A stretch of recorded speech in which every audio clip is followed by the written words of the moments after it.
everybody. Hello and welcome to another edition of Within the Pixels. My name is Bert Blevins, and today we're going to be looking at Red Hat, and what we're going to be doing is rotating the password on a local user within the Linux operating system of Red Hat. So fairly straightforward and easy to do. So what we're going to do is jump into it. We're going to be using the Unix account secret template here for this. I plugged in the username, I put it in the password, existing password, and then the target server where this local account exists. And what we're going to do over here is we're going to come over here to change password now.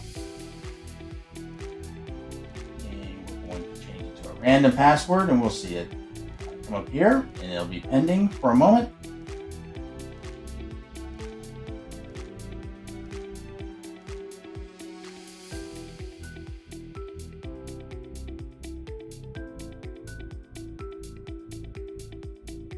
Takes a few minutes here or a few moments here for this to take, and then so the password is updated now, and so now we're doing a heartbeat status. So the heartbeat, what that's doing is making sure that the new password is in sync with the secret server. So that is the purpose of the heartbeat. So now everything's in place. So the password's been changed, the heartbeat is in place, and so that concludes this particular demo. Thank you.